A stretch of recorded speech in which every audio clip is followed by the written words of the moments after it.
O programa de hoje é dedicado ao primeiro Festival Brasileiro de Cinema Celular em Nova York. Todas as pessoas que participaram eram diretores ou pessoas que estavam começando a contar histórias e outras que jamais tinham feito um filme na vida. O que eles tinham em comum? Uma excelente história. Se inscreveram, participaram, aprenderam como colocar imagens dentro de um contar histórias que fosse realmente algo que as plateias ficariam interessadas. Então, aqui estão para vocês as pessoas que estiveram conosco em outubro fazendo esse workshop, os finalistas, os filmes, os curta-metragens estarão aqui ao longo desse programa para vocês poderem assistir e as pessoas em Cannes vivendo a emoção de estar lá, de participar de toda essa energia, essa coisa gostosa, de estar ali representando o Brasil, principalmente as pessoas que jamais tinham sonhado em ser diretores e tiveram essa grande oportunidade. Então, não perca o programa de hoje, bastante calor humano, bastante coisa para aprender.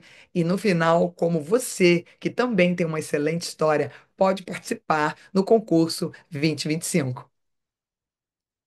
Nessa primeira parte do programa, nós vamos mostrar os bastidores. Depois de vários inscritos, nós fizemos uma seleção das histórias. Elas nem eram roteiros ainda. E essas pessoas vieram para um workshop com o diretor de cinema Carl Bardosh e uma equipe de roteiristas e pessoas que ajudaram para poder transformar histórias que muitas vezes estavam apenas na cabeça dessas pessoas, era uma memória em roteiros que pudessem se transformar em mini curta-metragens e contar uma história emocionante o bastante para prender a atenção de um jurado e ir para Cannes. Então, vejam como foi a experiência das pessoas que chegaram à reta final. Nas últimas semanas, ocorreu em Nova York um evento inédito, o primeiro festival de cinema que levará cineastas iniciantes a Cannes. Idealizado pelo cineasta e professor de cinema da NYU, Carl Bardosh, essa modalidade de festival tem seus curta-metragens totalmente filmados no celular e inclui um treinamento para que pessoas inexperientes no ramo, que tenham uma ótima história, possam profissionalizar suas produções. Confira a opinião de alguns dos brasileiros que participaram. Chegando para a aula agora, Laís Casagrande, nossa ex-Miss Brasil. O que você está achando das aulas? Eu estou amando essa oportunidade de ter um conhecimento sobre produção e cinema e eu acho que vocês vão amar os resultados. Uma experiência incrível. É assim, tipo, extraindo do professor todas as experiências, todas as dicas para a gente fazer um bom filme e participar do Festival de Cannes. O diretor dá dicas incríveis. Eu tô gostando muito, tá sendo uma experiência muito boa pra mim e eu espero que essas dicas, possam me ajudar, pra ser um diretor, que é o meu sonho. Olha, está sendo assim, uma experiência extraordinária e única. Além do conhecimento, nós estamos tendo a oportunidade de fazer amizades e várias conexões. Está sendo ótimo. Estou aprendendo como editar meus filmes, como fazer as traduções da forma correta e eu creio que vamos ter bons filmes no final desse festival para que vocês possam checar. Experiência linda, um desafio maravilhoso participar do Festival de Cinema aqui em New York. Estou adorando, amando. Como imigrante, nós todos temos várias histórias para contar e é um prazer estar aqui. Muito obrigada pela sua oportunidade. Aparecer agora nossas histórias no telão, do mundo, vai ser muito importante para esse primeiro festival que está acontecendo agora internacionalmente. A exibição dos curtas para o voto popular atraiu mais de 7.000 pessoas e quase 2.000 votos para os 11 candidatos finalistas. Um júri internacional determinou os top 3 que representarão o Brasil em Cannes. Os filmes dessa modalidade são chamados mini curtas, com a duração de apenas 3 minutos. Isso mesmo, 3 minutos. Difícil imaginar que você possa contar uma história completa assim. Ou talvez não. Em tempos de redes sociais, em que vídeos têm 40 segundos e contam uma história, imaginar um filme de 3 minutos dá para contar uma vida inteira. Agora, se ainda te parece incrível, é isso que os candidatos aprendem em uma semana de treinamento antes de submeter seus curtas.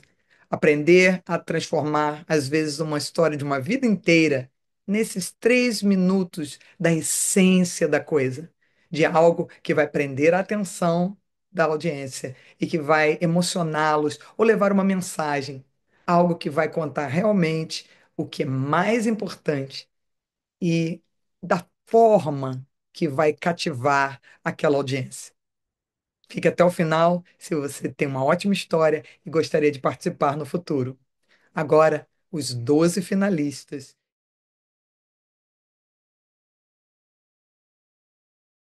Ladies and gentlemen, welcome. I'm Lisa Andrews, the director and screenplay curator of the first Brazilian Cell Phone Film Festival in New York. I had the great honor to work alongside the fabulous creator of this program in multiple countries, Carl Bardosh, who has brought us to Cannes today. On behalf of our cultural supporters, the Brazilian Times newspaper and the Brazilian Heritage Foundation, alongside our sponsors, Blue Press Media and You Talk I Write Cinema, I would like to congratulate the Brazilian directors whose movies will be shared with this prestigious audience. And thank you all for watching our showcase.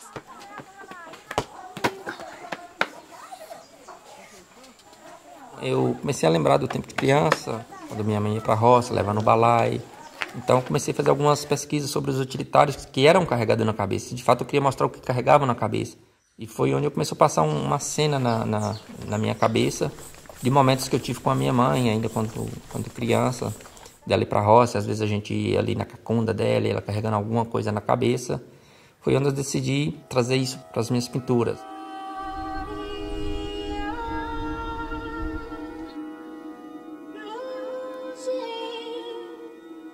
Viúvas de maridos vivos. São aquelas mulheres que os maridos vão trabalhar fora e elas ficam em casa, têm que cuidar dos afazeres sozinhas.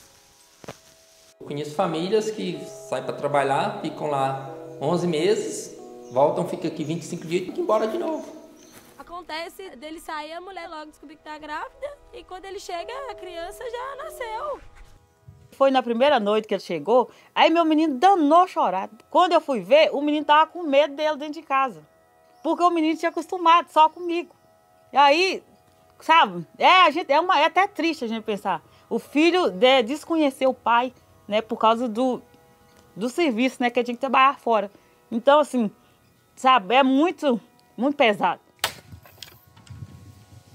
As mulheres ficam em casa, mas elas não ficam de braço cruzado, não.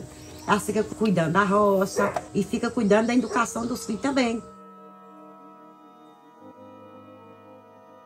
A expressão viúva de maridos vivos, ela já é uma expressão muito forte aqui no Vale. Eu ficava 15 dias sem conseguir comer quando meu pai ia embora. Era sempre lembrando, chorando. Isso aqui era chorando direto. Quando a gente perguntava o que você quer, filho, eu quero é meu pai. Perguntava se ele queria comida. Não, não quero comer, não, eu quero é papai.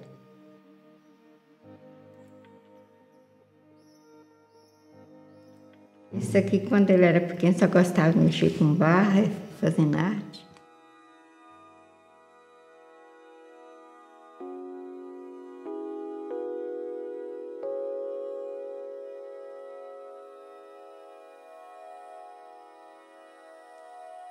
E então surgiu essa ideia de criar essa série Viúvas de Maridos Vivos, onde eu queria retratar só essas mulheres. Porque eu sabia que eram os utilitários que ajudavam essas mulheres a ficar no vale, enquanto seus maridos estavam fora, para complementar a renda delas aqui.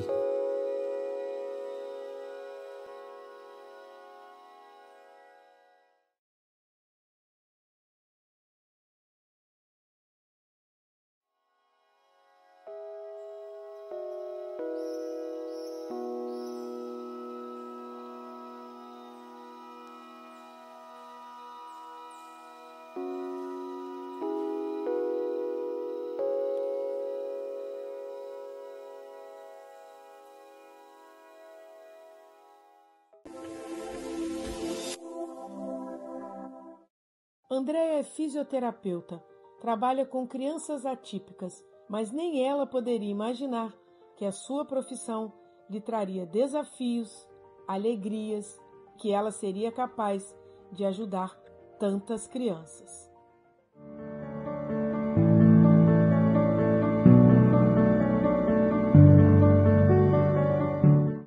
O autismo não é uma doença, é uma condição atípica, uma forma única de ver e viver o mundo. Para muitos pais, a descoberta do autismo é um momento cheio de incertezas. Andréia, mãe do Benjamin, sabe bem disso. Benjamin me ensina todos os dias que ser especial, ser diferente, pode ser algo incrível. E eu aprendi a explorar essas habilidades únicas que ele tem. Habilidades que eu, considerada uma pessoa típica, não tenho. Benjamin é um menino lindo e, apesar das suas limitações, enfrenta cada desafio com o seu jeitinho próprio de ser. Ser diferente é difícil, mas ser não aceito é mais difícil que isso. Ele tem características únicas, como a dificuldade de comunicação, socialização e na compreensão de limites.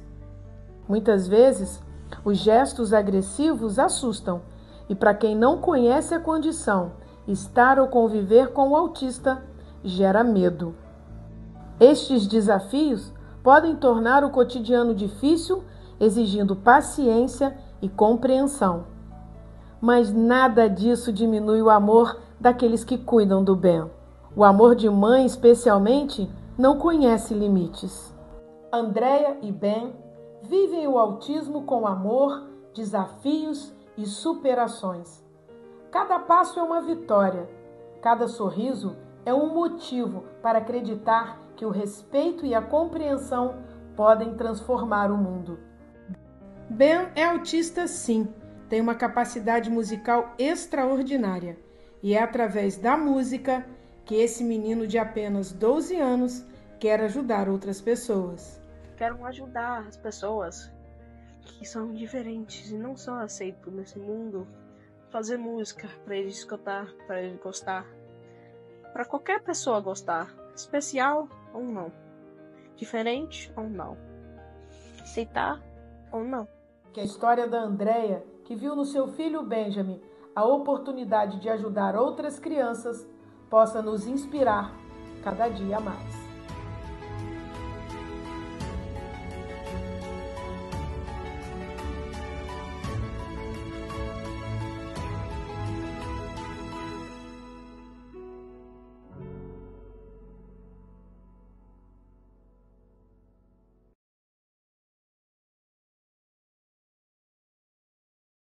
Mesmo quando as coisas se movem devagar, um ser humano pode trazer progresso.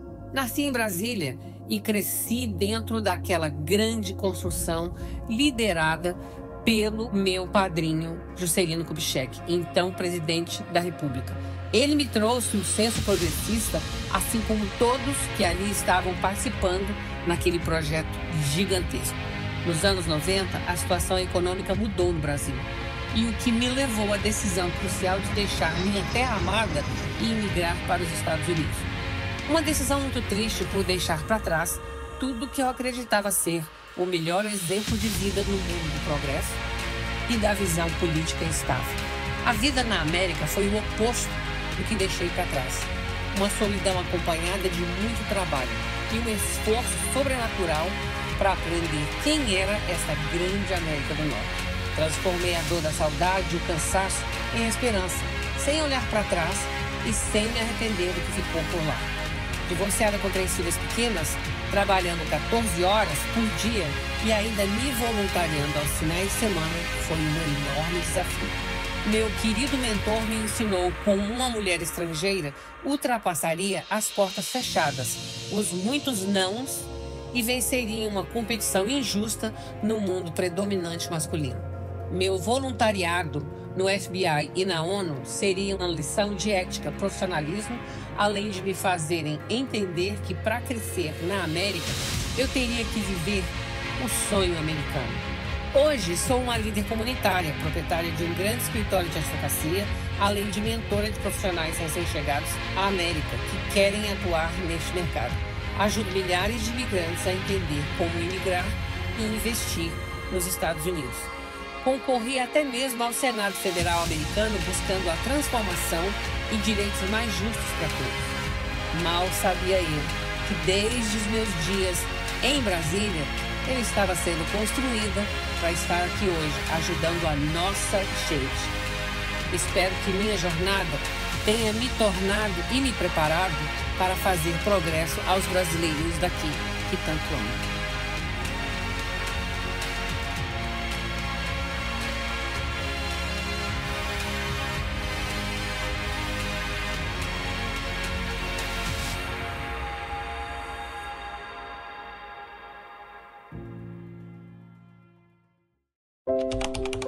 Na zona rural, os sonhos nascem e morrem no mesmo lugar.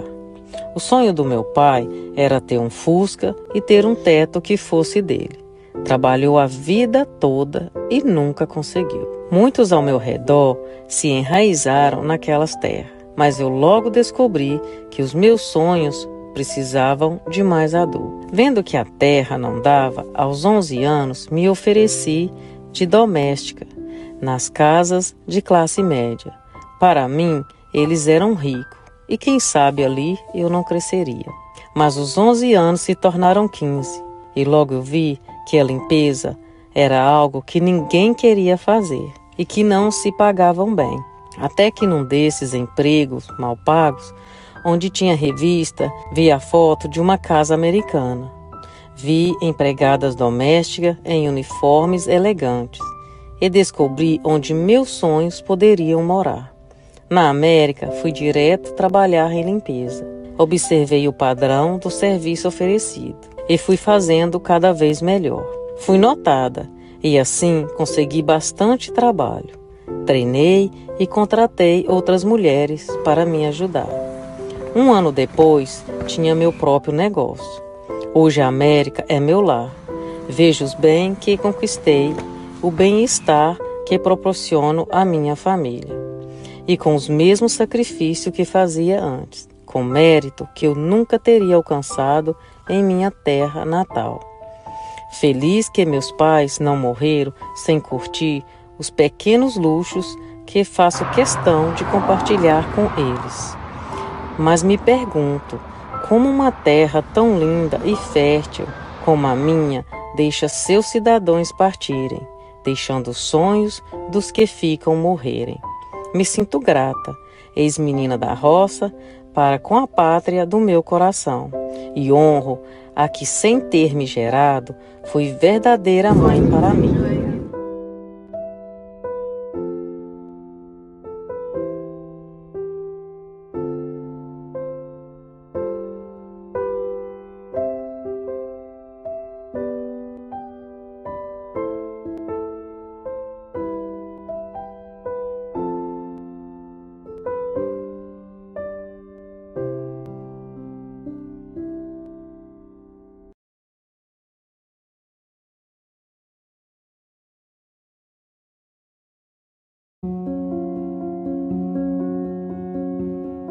Desde criança, me lembro de mim como obesa. Comida, como qualquer vício, é uma forma de fuga. A ansiedade era tanta que eu tinha doces biscoitos estocados debaixo da cama, comia escondida no banheiro. Psicólogos e cirurgia de redução do estômago não funcionaram, pois eu não me amava. Quando arranjei um namorado, não importava que ele fosse um alcoólatra e me traísse. Ele era o único que namoraria a garota obesa. Talvez eu tivesse ficado anos sentada naquele sofá, mas engravidei e quando descobri que era uma menina, não queria o meu futuro para ela. Parti para a América. Em Nova York, minha vida era trabalho e maternidade. Comecei a fazer sucesso como chefe de sobremesas, mas a carreira facilitaria o meu vício. Perto dos 40 anos, tinha problemas sérios de saúde, mas não acreditava que poderia emagrecer. Soube então de uma terapia fotográfica de reinvenção pessoal e resolvi arriscar. Naqueles 3 dias, aprendi os milagres do autocuidado e da linguagem corporal. Eu, que não fazia cabelos ou unhas, que não tinha ideia de como fazer maquiagem, descobri que, apesar do peso, eu tinha charme e, com o devido cuidado, havia uma mulher atraente escondida dentro de mim. Eu me olhava tão pouco no espelho que, em meu documento de identidade, marquei verdes como a cor dos meus olhos. Foi ali, aos 40 anos, que me olhei o bastante para descobrir que eles eram azuis. Ao longo dos meses, com o acompanhamento da terapia Picture Cure, a cura através da fotografia, minha autoestima cresceu e ganhei a força que nunca tive antes para encarar as dificuldades do emagrecimento. Comecei uma dieta e foram semanas de desespero, meu corpo sofrendo com abstinência de açúcar como um viciado em cocaína trancado numa clínica. Mas eu olhava para as fotos, via a mulher que eu podia ser e perseverava. Um ponto crucial da terapia foi me ensinar que roupas usar durante a transição para estar bonita enquanto emagrecia. Isto também me fez não desanimar. A terapia incentivava o autoconhecimento através de fotos e vídeos, e eu, que fugia de espelhos, me tornei confortável diariamente em frente às câmeras. A experiência foi como um renascimento. No fim daquele ano, fiz outra sessão fotográfica e quase 30 quilos mais magra. Na última década, me solidifiquei como esta ex-obesa que aprendeu uma nova forma de viver, se ver diferente e, finalmente, se amar. O mais importante foi que, ao longo dessa trajetória, pude ensinar minha filha as lições que ninguém me ensinou: o poder do amor próprio, do não se deixar ridicularizar e do viver sem ansiedades e fantasias. Os bullies estão errados. Identidade não é quem você nasce, mas quem você se torna.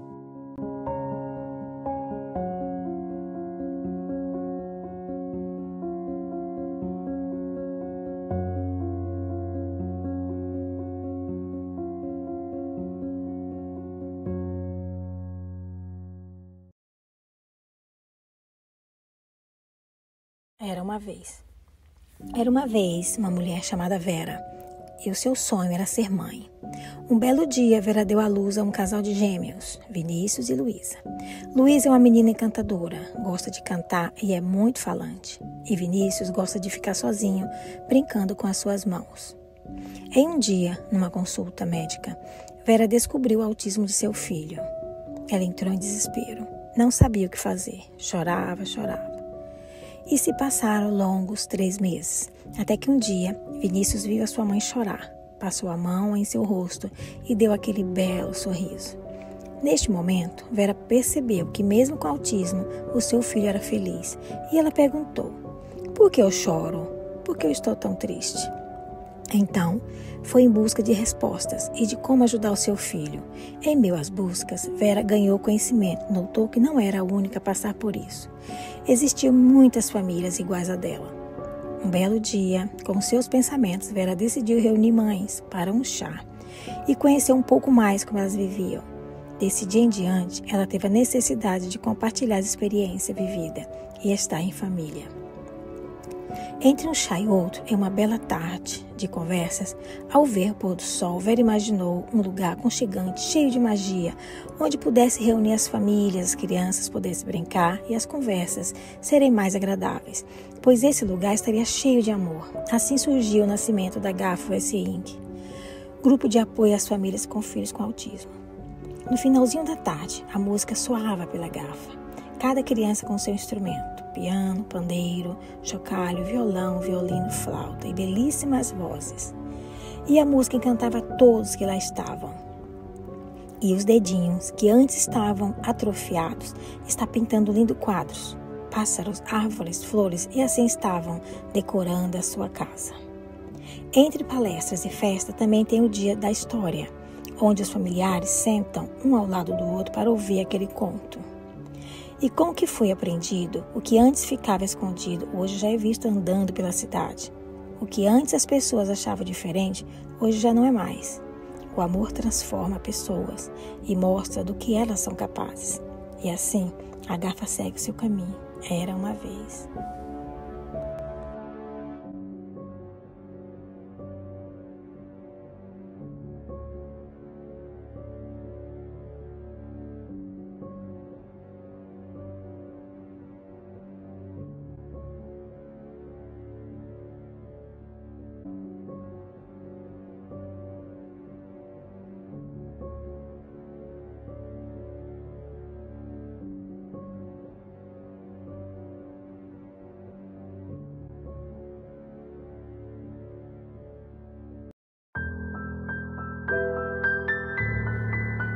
Fascinada pelas passarelas, dos meus 18 aos 25 anos, participei de vários concursos de Miss, e em 2 conquistei o primeiro lugar.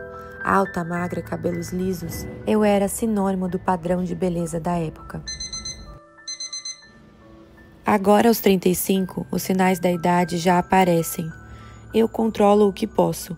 Mantenho meu cabelo dentro dos padrões exigidos.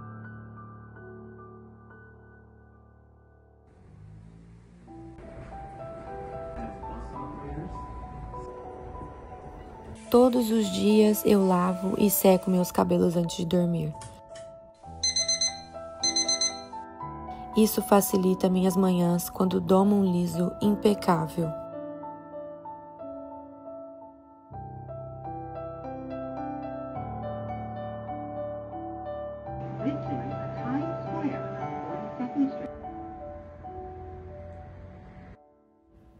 Hoje a exaustão me venceu e fui para a cama com os cabelos molhados. Amanhã acordo 1 hora mais cedo.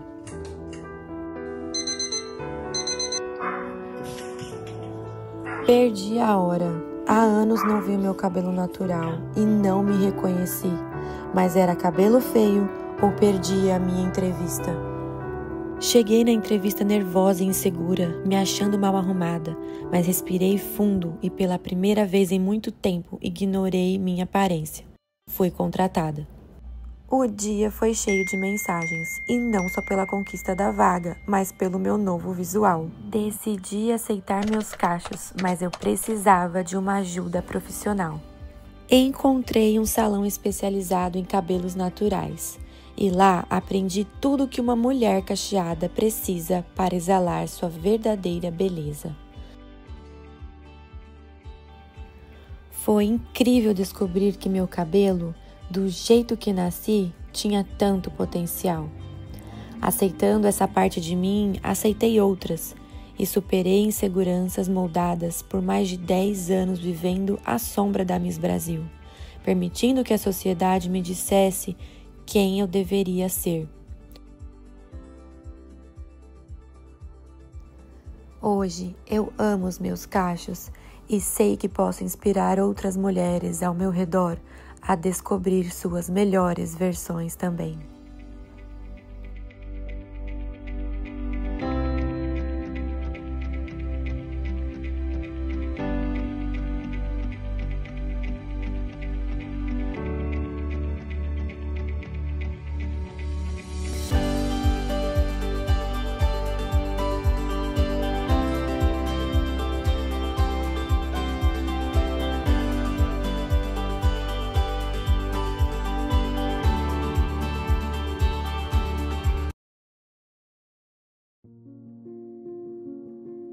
A miséria tem várias faces.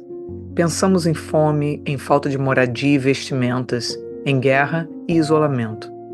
No campo de refugiados de Dzaleka, na África, as mulheres acrescentam um item extra à sua lista de misérias: a perda diária de um pouco de sua dignidade. Meu nome é Angelita de Paula, sou presidente da Fraternidade Sem Fronteiras USA. Apesar de várias experiências de trabalho na caridade que já fiz antes, eu, como mulher vivendo em Nova York, não havia me tocado tão profundamente dos meus privilégios até fazer o trabalho no campo de refugiados de Dzaleka. Com maridos mortos, crianças pequenas, migrando para uma terra estranha onde não há empregos, a única escolha para alimentar seus filhos é se prostituir. O beco sem saída é compreendido até pelos pequeninos que mal sabem falar. Seus rostos tristes e resignados, cientes de que suas mães precisam fazer um enorme sacrifício para a sobrevivência da família. O projeto Mães no Campo, da Fraternidade Sem Fronteiras, oferece a essas mulheres a oportunidade de trabalharem na terra e receberem um salário. São milhares de refugiadas e a fila é longa. Vagas se abrem cada vez que alguém do nosso mundo patrocina uma mãe. Quando batemos na casa da Felizarda informando que ela pode começar o trabalho, ouvimos um choro do fundo da alma. As que estão de pé caem de joelhos. Há formas de miséria que, sentados em nossas salas confortáveis, nem conseguimos imaginar. Em nossos dias corriqueiros, reclamamos de insatisfações e monotonia. Nesta esquina do mundo, onde nem água potável é garantida, felicidade é dormir sabendo que o dia seguinte será de pés no chão, sol na cabeça e mãos na enxada. No campo, essas mães cantam, um canto de agradecimento e celebração, por serem novamente elas mesmas, por terem mãos calejadas e almas intactas.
Sonhos, como o fogo, precisam de quem os acenda e de quem os alimente.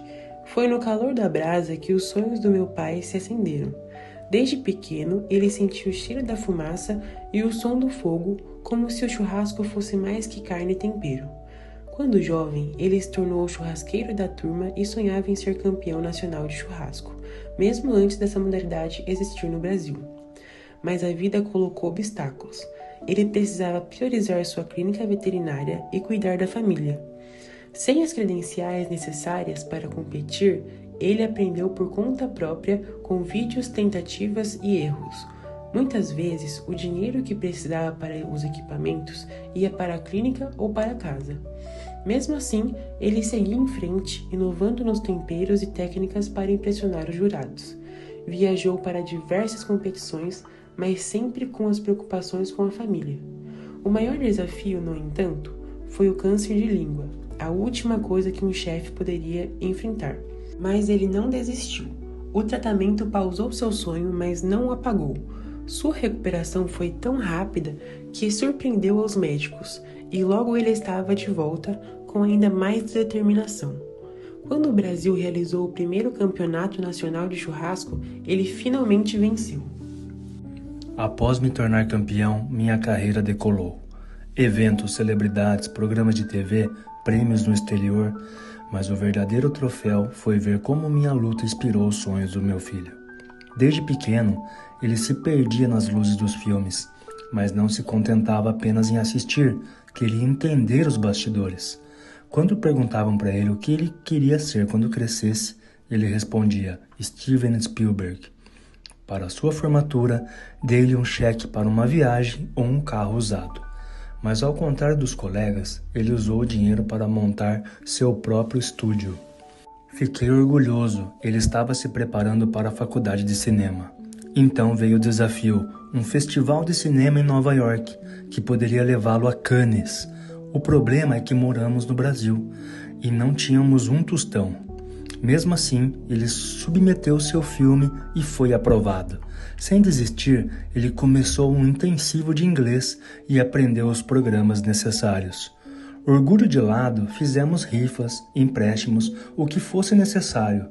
A esperança, como uma faísca, cresceu novamente.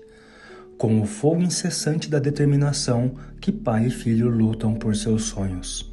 Pois sonho que se sonha só é apenas um sonho, mas sonho que se sonha junto vira realidade.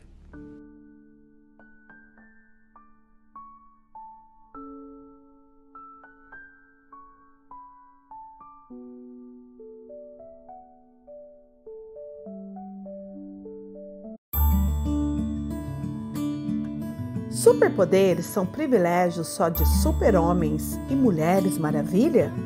Descobri que fazer sorrir é o maior dos superpoderes. Nos meus 32 anos como animadora infantil e trabalhando como doutora da alegria em hospitais, eu vi pessoas que tinham todas as razões para nunca mais sorrirem. Só que, quando eu chegava para elas, falava uma piada, oferecia um balão ou uma flor, elas sorriam. O poder de fazer alguém sorrir é uma forma incrível de espalhar amor e esperança. Descobri também que em um ambiente hospitalar, o sorriso é mais contagiante que uma doença. Sorrir libera endorfinas, que são hormônios que promovem a felicidade e reduzem o estresse. Quando eu faço sorrir uma pessoa idosa que acha que a vida vai terminar, ou uma criança sozinha em um leito com saudade dos pais, ou mesmo um paciente desenganado, eu os contagio através de sorrisos. Estudos científicos comprovaram que a felicidade tem o poder de fortalecer o sistema imunológico. Quantos casos descritos e quantas recuperações descritas como milagres ocorreram a partir do conforto e da felicidade de viver. A maior lição que aprendi sobre o poder do sorriso é que, nos dias que o herói está abalado e enfraquecido pela criptonita da vida, ele olha, sorri e suas forças se restabelecem.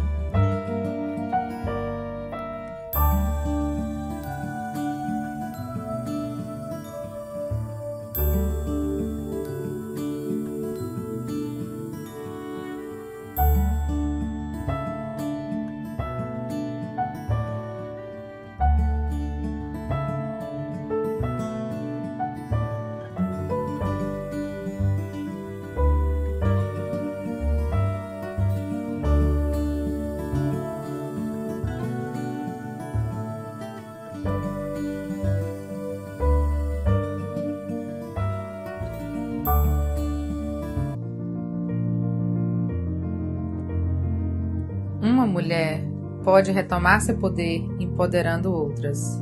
Vim para os Estados Unidos a passeio, cheia de sonhos e com o coração aberto para o futuro. Conheci alguém, um amor que parecia tudo o que eu desejava. Mas logo, conto de fadas se transformou em pesadelo. Fiquei grávida e o homem que dizia me amar revelou-se um monstro. Tentei ir embora, mas ele deixou claro que levar meu bebê não era uma opção. É incrível o que a violência faz com você. Eu, que era advogada e empresária no meu país, oprimida, vi minha liberdade roubada e com ela minha identidade. Mas algo mais forte do que o medo crescia dentro de mim, um amor incondicional pela minha filha. Aguentei tudo para protegê-la.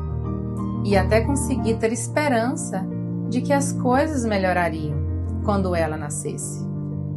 Ele apenas aumentou sua crueldade e, percebendo que nossa relação acabaria, ele me atacou aonde mais me machucaria. Estando num país estrangeiro, sem falar inglês e ainda com minha mãe, fiquei indefesa para os truques e manipulações dele.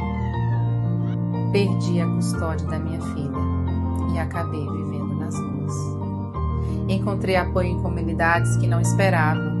Durante anos, enfrentando casos legais, trabalhei até 20 horas por dia para sobreviver e recuperar minha menina. Suportei calúnias, muitas injustiças. Minha filha e eu ficamos separadas a maior parte do tempo. Em meio a essa dor indescritível da espera, sem a sua presença em várias datas comemorativas. Aquela garota ingênua que um dia fui, decidiu se tornar uma mulher forte, que precisaria ser para vencer a batalha. Me reinventei numa nova profissão e comecei meu próprio negócio. Fui transformando minha história de sofrimento numa missão, dar voz a tantas Mônicas. vidas, ressignificar e impactar outras mulheres. Nesses anos de luta, tenho ajudado mulheres que enfrentam obstáculos a reconquistar a autoestima e tornarem-se empreendedoras. E hoje, na certeza que irei recuperar minha filha, poderei ensiná-la o que aprendi com essa lição e compartilhar com muitas outras. Cresça forte e independente. Sendo dona de si, ninguém jamais comandará a sua vida.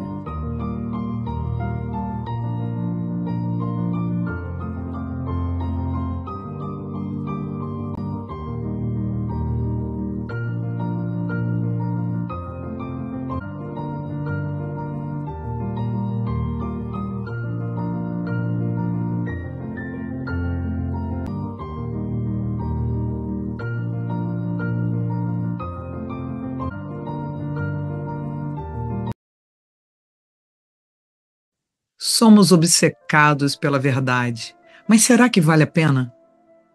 Desde criança, eu parecia ter um sexto sentido para captar mentiras. Não sei de onde isso vinha, mas nada me escapava. Muito antes de eu compreender as artimanhas das conversas e dissimulações adultas, meu radar mirim percebia se algo do que diziam ou faziam não era real. Como adulta, me orgulhava que sempre farejava o falso amigo ou a proposta de negócio que parecia boa demais. O meu próprio negócio ia muito bem e fui convidada para uma entrevista na TV. Minha mãe mudou de cor. Fez tudo para me dissuadir. Amigos argumentaram que ela estava preocupada, que eu ficaria vulnerável, que pensariam que eu era rica e poderiam me assaltar. Era a proteção de mãe. Mas nem mãe escapava o meu radar. Por alguma razão, achei que minha mãe não queria que eu fosse vista. Mas por quem? Viajei ao bairro onde moramos temporariamente quando eu nasci e lá, como uma estranha curiosa, perguntei aos vizinhos sobre a velha casa. Voltei sabendo que eu era adotada. Não faltaram conflitos. Me senti abandonada por minha mãe biológica e enganada pela adotiva.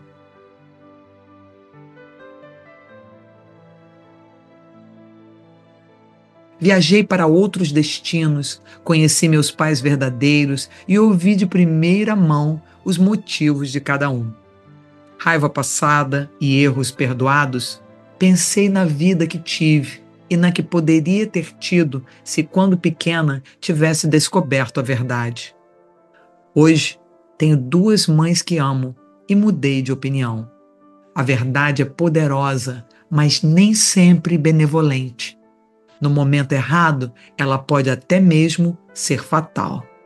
Continuo prezando pela verdade, mas domeio o meu instinto. Se farejo uma discrepância, antes de soar o alarme, reflito: quem se beneficia dessa mentira ou omissão? Que futuro eu teria tido com uma mãe de 14 anos e um pai que, num impulso de paixão, deixara a esposa? Meus pais adotivos tiveram mais problemas e agonias mentindo do que me dizendo a verdade. Mas a escolha deles me deu uma vida plena e segura até eu me casar. Foi o fim dos meus julgamentos morais em preto e branco. Em casos especiais, aparentes mentiras nada mais são que uma prova de amor. Aí, vai precisar desejar feliz aniversário pra ela. Ah, tá. Feliz aniversário, Cláudia. Tudo de bom pra você. Saúde. Saúde pra você, pros teus filhos, pro teu marido. Tchau, um beijo. Tchau, um beijo, porque tá perto de você.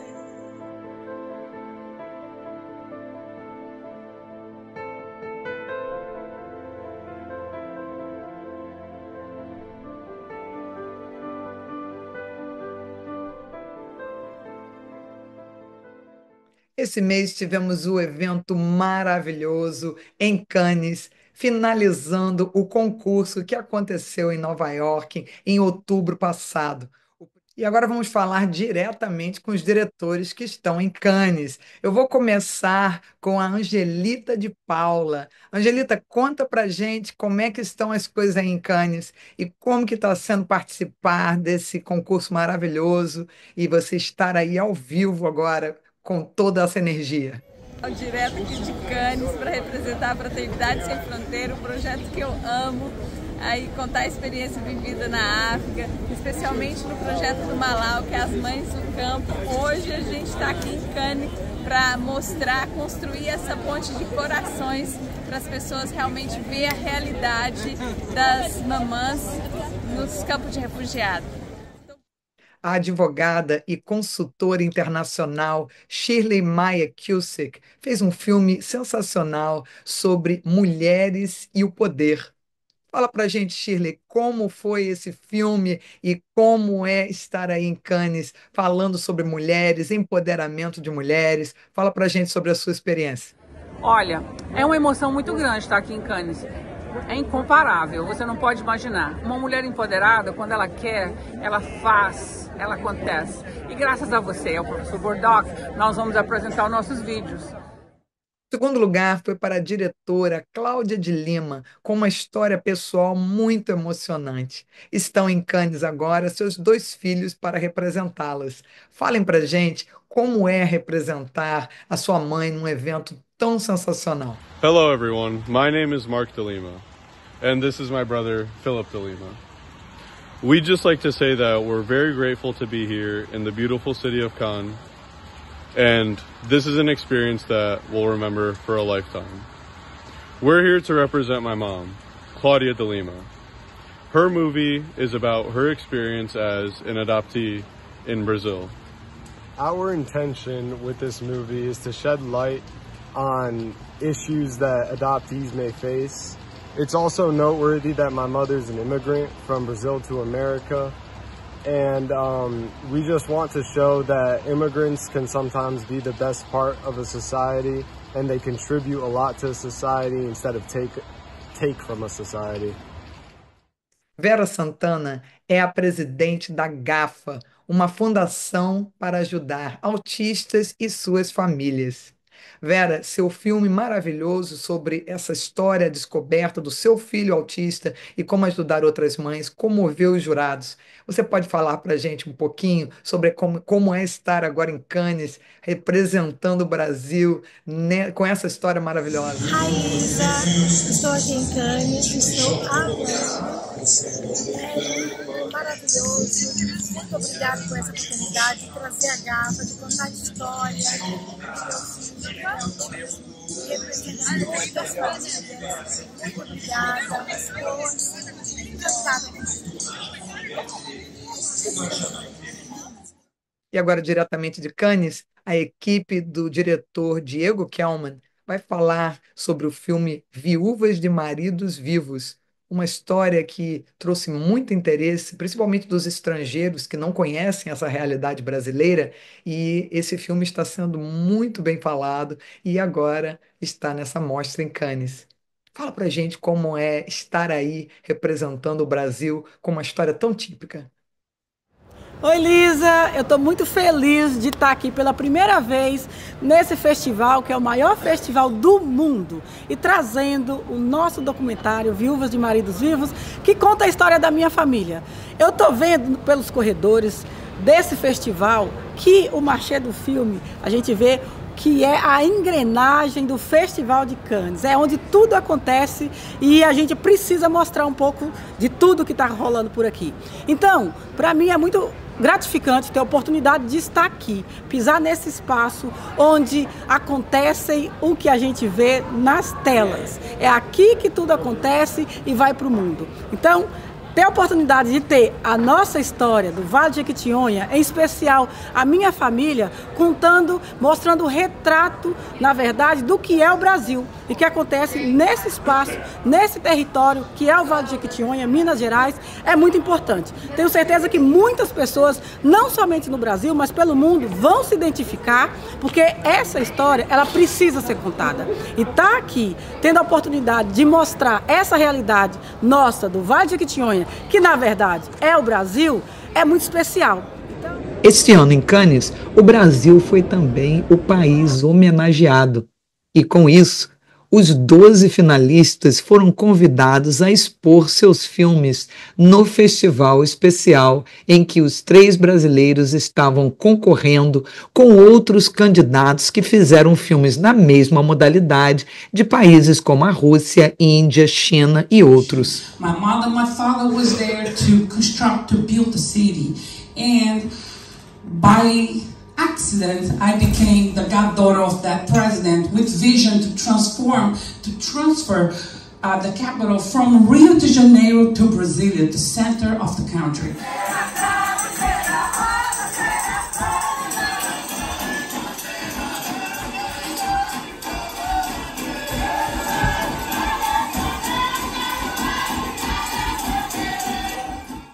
A brasileira Angelita de Paula, presidente da Fraternidade Sem Fronteiras USA, foi a vencedora do Mundial, trazendo muito orgulho para nós. É com muita alegria, eu não tenho nem palavras para agradecer ao professor Badosh e a Lisa. A gente conseguiu o primeiro lugar, o melhor filme aqui em Cannes, eu não estou acreditando. A missionária Angelita de Paula faz diversas missões na África e seu filme vencedor conta a história de mulheres do campo de refugiados de Zaleca, na África, e de suas dificuldades. Angelita já saiu de Cannes com convites para exibir seu filme em festivais nos Estados Unidos e na Grécia. A produção do nosso show, os nossos apoiadores culturais, como o jornal Brazilian Times, a Brazilian Heritage Foundation e os nossos patrocinadores gostariam de trazer de coração toda esse enorme parabéns aos brasileiros que estão participando desse concurso, representando o Brasil numa mostra que traz essa popularização do cinema, sendo possível fazer curtas histórias em celular, falando de assuntos do dia a dia e principalmente feitas por alguns de vocês que jamais tinham feito um filme antes. Então, parabéns de todos nós para vocês, que isso seja o começo de uma carreira de contar histórias em qualquer mídia maravilhosa. E se você que está nos assistindo em casa tiver uma história pessoal ou algo em volta de você que você acha que merece ser contado, participe do festival desse ano. As inscrições vão começar agora em junho, é inteiramente gratuito e vocês vão poder participar em outubro deste mesmo festival que em maio de 2026 levará as melhores histórias a Cannes. Não perca essa oportunidade. Veja no nosso site como participar e vejo vocês na França no ano que vem. Chegamos ao final de mais um show e deste episódio muito especial sobre cinema brasileiro no exterior. Muito obrigada por nos assistir e até a próxima.